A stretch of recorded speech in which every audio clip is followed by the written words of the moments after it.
जनसत्ता संपादकीय गति 80 शब्द प्रति मिनट। Be ready. 3, 2, 1 स्टार्ट। उपग्रहों को निर्धारित कक्षा में स्थापित करना अंतरिक्ष अनुसंधान के क्षेत्र में सबसे बड़ी चुनौती होती है। उपग्रह के रास्ता भटक जाने, नियंत्रण कक्ष से संपर्क टूट जाने या बीच में ही नष्ट हो जाने का खतरा बना रहता है। इस दृष्टि से भारतीय अंतरिक्ष अनुसंधान संगठन यानी इसरो की यह बड़ी कामयाबी है कि उसके मनोवैज्ञानिकों ने आदित्य L1 को निर्धारित कक्षा में स्थापित कर दिया। इसे सितंबर के शुरू में प्रक्षेपित किया गया था और अब वह पृथ्वी से करीब 15 लाख किलोमीटर स्थित तय बिंदु लैग्रेंज पॉइंट 1 पर पहुंच चुका है। इस बिंदु पर गुरुत्वाकर्षण शून्य होता है। वहां से सूर्य के त्रिआयामी चित्र मिलते हैं। इस तरह आदित्य L1 वहां स्थिर रहकर निरंतर सूरज का अध्ययन कर सकेगा। इससे पहले इसरो के वैज्ञानिकों ने चंद्रमा के दक्षिणी ध्रुव पर चंद्रयान तृतीय को सुरक्षित उतारकर अपने कौशल का परिचय दिया था।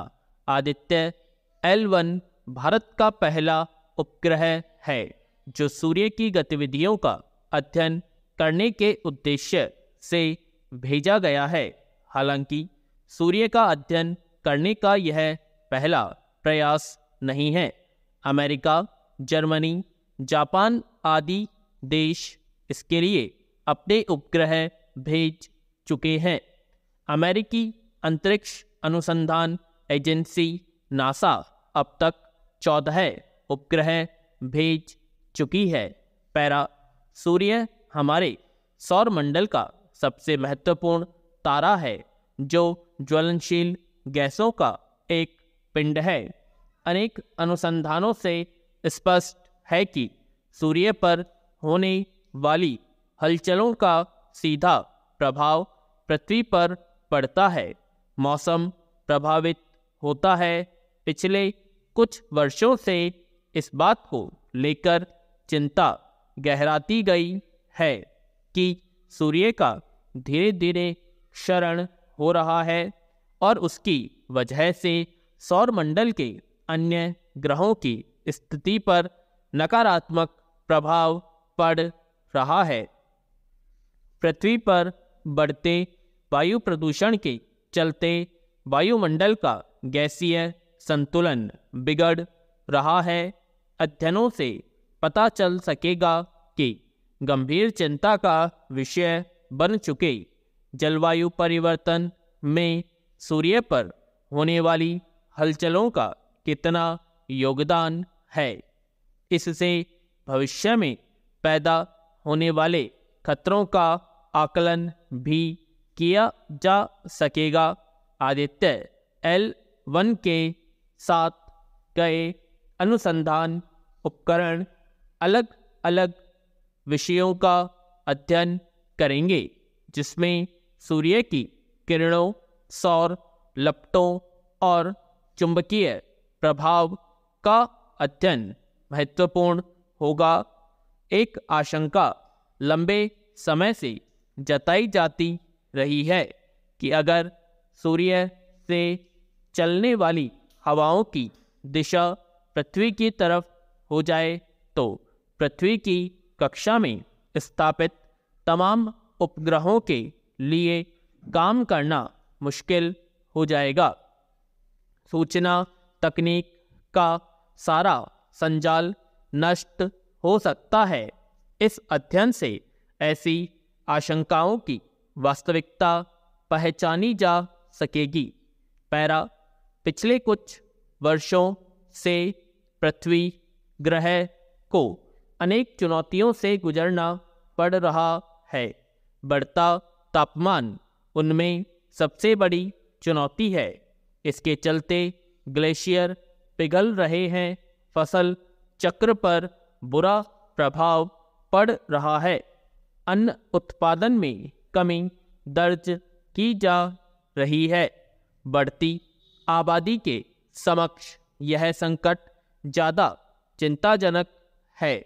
वर्षा चक्र असंतुलित होने के कारण हर साल दुनिया के बहुत सारे देशों को भारी जान माल का नुकसान उठाना पड़ रहा है।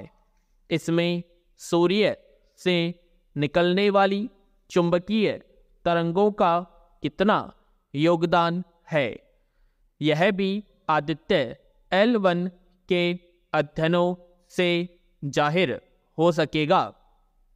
इस तरह इस उपग्रह के प्रक्षेपण से न केवल कुछ और ब्रह्मांडीय रहस्यों की परतें खोलने में मदद मिलेगी, बल्कि मानव सभ्यता की सुरक्षा की दिशा में भी नए सिरे से सोचने, विचार करने और सामने खड़े संकटों से पार पाने के उपाय तलाशने के रास्ते खुल सकेंगे।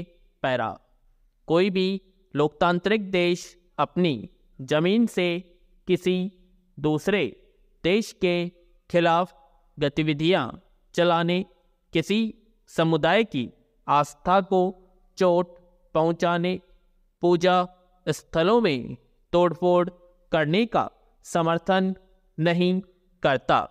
मगर पिछले कुछ समय से जिस तरह अमेरिका और कनाडा में खालिस्तान समर्थक संगठन खुलेआम भारत विरोधी गतिविधियां संचालित कर रहे हैं, वहां रह रहे लोगों की हिंदू आस्था पर चोट पहुंचाने का प्रयास करते देखे जा रहे हैं, उससे इन देशों के लोकतांत्रिक मूल्यों पर ही सवाल गहरे हुए हैं। अमेरिका के कैलिफोर्निया में शुक्रवार को फिर एक हिंदू मंदिर की दीवारों पर खालिस्तान समर्थक नारे लिखकर उसे विरूपित कर दिया गया। इस घटना से पखवाड़ा भर पहले वहीं के स्वामीनारायण मंदिर में तोड़फोड़ की गई थी। उसी राज्य के एक मंदिर में चोरी की गई। इस तरह पिछले 2 हफ्तों के भीतर 3 बड़ी घटनाएं हो गईं। अब वहां का प्रशासन इन घटनाओं की जांच कर रहा है, मगर जांच की औपचारिकताएं तो हर घटना की शिकायत पर निभाई ही जाती है। असल सवाल है कि क्या इससे वहां पूजा परिसरों की सुरक्षा का भरोसा बन सकेगा। अगर कैलिफोर्निया की पुलिस सचमुच पूजा स्थलों की सुरक्षा को लेकर गंभीर होती तो स्वामीनारायण मंदिर में हुई तोड़फोड़ के बाद ही सतर्क हो गई होती। पैरा मंदिरों पर हुए हमलों में यह तथ्य किसी जांच का विषय नहीं है कि उन्हें किन लोगों ने अंजाम दिया। खालिस्तान समर्थक संगठन अमेरिका और कनाडा में अपनी पूरी पहचान के साथ सक्रिय है।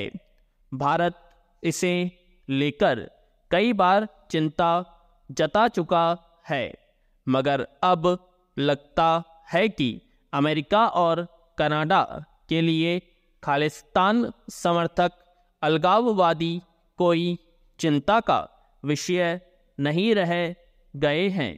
निज्जर की हत्या के बाद कनाडा सरकार ने आरोप लगाया था कि उसमें भारतीय खुफिया एजेंसी का हाथ था। हालांकि बार बार मांगे जाने के बाद भी वह भारत के सामने इसका कोई सबूत नहीं पेश कर सका है। पूर्णविराम।